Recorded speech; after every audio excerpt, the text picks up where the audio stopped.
आज हम पहली बार आपको दर्शन करा रहे हैं राधा रानी के मूल जन्म स्थान रावल, जहां राधा रानी का जन्म हुआ, जहां राधा रानी को आज भी लाडली के नाम से जानते हैं।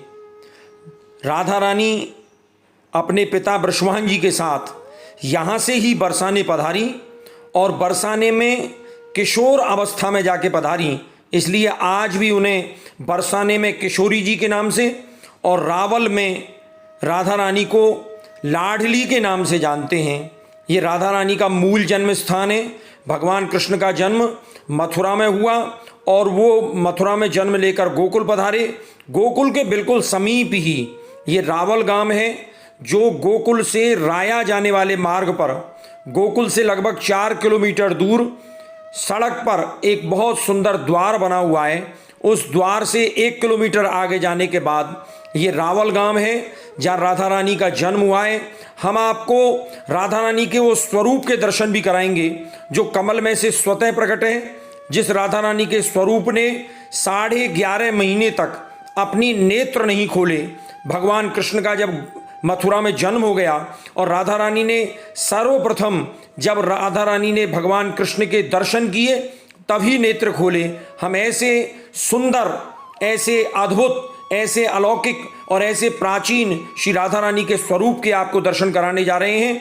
ये आपके जीवन में पहली बार होगा शायद कि आप राधा रानी के असली जन्म स्थान, राधा रानी के मूल जन्म स्थान, जहाँ राधा रानी ने लाडली के रूप में जन्म लिया भगवान वृषभानु जी के घर पर, वहाँ हम आपको लेकर आए हैं। ये लाडली लालो जयती मंदिर श्री लाडली राधा रानी जन्म स्थान रावल। यहाँ भगवान श्री कृष्ण के साथ राधा रानी बाल स्वरूप में विराजी हुई हैं।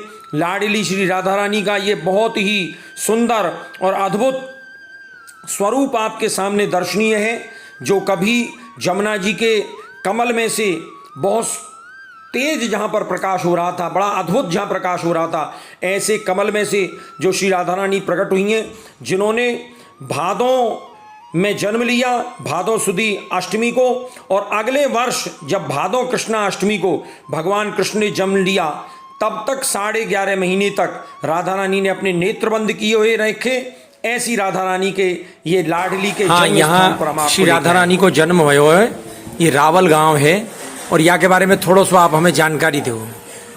ये राधा रानी का जन्म स्थान है, पुराना बरसाना कीर्ति जी भानु का ये घर है। घर से ये मंदिर बना हुआ है। जोर से बोलो। जोर से अच्छा। हाँ, वो लगा है ना स्टैंड, 4, 5, 6। अच्छा। तो पहले जमुना यहीं बहती थी, अब तो जमुना बहुत आगे निकल गई है। तो कीर्ति मैया की कोई कन्या नहीं थी, रोज यमुना में नहाती और आराधना करती, हे यमुना मैया मुझे कोई पुत्री दो, कन्या दो। कई वर्ष तक आराधना करी। एक दिन जब वो नहा रही थी तो एक कमल का फूल आता हुआ उनको दिखाई दिया। उस कमल के फूल को देख के भयभीत हो गए, डर गए हैं। तो ये पुष्प, लेकिन उसमें अनंत कोटान प्रकाश कैसे सोने की तरह दलदल चमक रहा था। धीरे धीरे धीरे धीरे पानी के बहाव से उनके करीब आ गया। जब तक सूर्य किरणें निकल चुकी थी, सूर्य किरणें उस पुष्प पे पड़ी तो कमल का फूल धीरे धीरे खिल गया। खिलते ही जब उन्होंने देखा एक छोटी सी कन्या नेत्र बंद किए हुए उसमें बैठी हुई, तब उन्होंने कीर्ति जी से कहा, आप रोज आराधना करती हो यमुना जी से कि मुझे पुत्री चाहिए, कन्या चाहिए। ए लो कन्या, वो कौन थी? राधा रानी। उनकी दोनों नेत्र बंद थे। सब जगह ये कहलवा दिया कि हमारे यहाँ कन्या का जन्म हुआ है, लेकिन ये किसी को नहीं बताया कि उनके दोनों नेत्र बंद हैं। जब 11.5 महीने के बाद कृष्ण भगवान का जन्म मथुरा में हुआ तो कंस के भय के मारे रातों रात वासुदेव नंद बाबा के यहाँ गोकुल गए। फिर नंद बाबा ने सब जगह निमंत्रण भेजा, सब गोप वालों को बधाई के लिए। सब गोप वाले वहाँ बधाई देने के लिए पहुँचे। यहाँ से भानु जी कीर्ति मैया गई गोद में राधा जी से, जैसे वहाँ पहुँचे तो श्याम सुंदर पन्ना में झूल गए। तो घुटनों के बल राधा उनके करीब जाकर बैठी। पलट कर कृष्ण ने राधा को देखा और राधा ने कृष्ण को देखा। जब उनके दोनों नेत्र खुले, कंस के भय के मारे तो उनको वहाँ ले गए। कंस वहाँ भी पहुँच गया। कभी पुतना को भेज रहा, कभी मरकासुर, कभी वरकासुर को भेज के काफी भूचाल मचा दिया। नंद बाबा बड़े दुखी हो गए। नंद बाबा के पास 9 लाख गाय थे और बीच भानु के पास 11 लाख गाय 11 लाख गाय थी। 11 लाख गाय, यानी ब्रज के सबसे बड़े राजा यही थे। जब कोई भी कार्य होता तो इनसे ही परामर्श लेते थे। सब लोग बाल इकट्ठा होकर इनके पास आए, बोले बताओ क्या किया जाए, कहीं से बड़ा दुखी कर रखा है, हैरान कर रखा है, इससे अच्छा कहीं दूसरी ओर चले जाना ठीक है। तो नंद बाबा सबको लेके उस जंगल के पहाड़ पे जाके बस गए, उसका नाम नंदगांव हो गया। बीज भानु जी कीर्ति मैया से बोले मेरा मित्र चला गया, अपन यहाँ अकेला क्या करेंगे, हो सकता है कंस अपने को भी परेशान करेगा।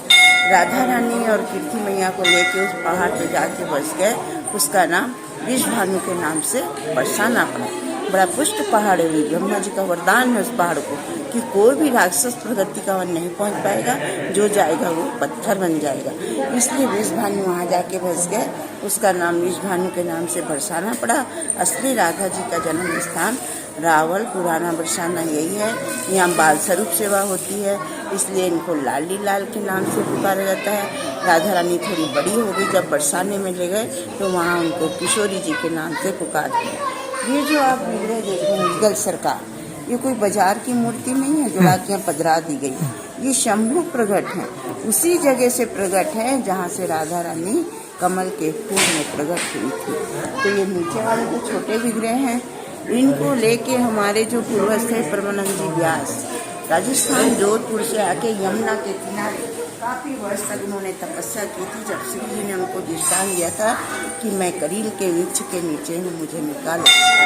ये लाडली श्री राधा रानी के प्राचीन देवालय की परिक्रमा है, जिस परिक्रमा के आप दर्शन करते हुए जब निकलेंगे तो आपको वही करील का वृक्ष यहाँ ऊपर दिखाई देगा, जिस करील के वृक्ष में से श्री राधा रानी करील के वृक्ष के नीचे से जहाँ प्राकट्य हुआ, अभी माताजी ने बताया था, ये करील का वृक्ष जमीन से बहुत कम जुड़ा हुआ है और ऊपर इस करील के वृक्ष पर लोग दर्शन करने के लिए, दूध चढ़ाने के लिए, जल चढ़ाने के लिए आते हैं। हमारा बार बार मन कर रहा है कि हम लाडली लाल श्री राधा रानी के दर्शन करें। तो ये राधा रानी का मूल जन्म स्थान, बोलो राधा रानी की।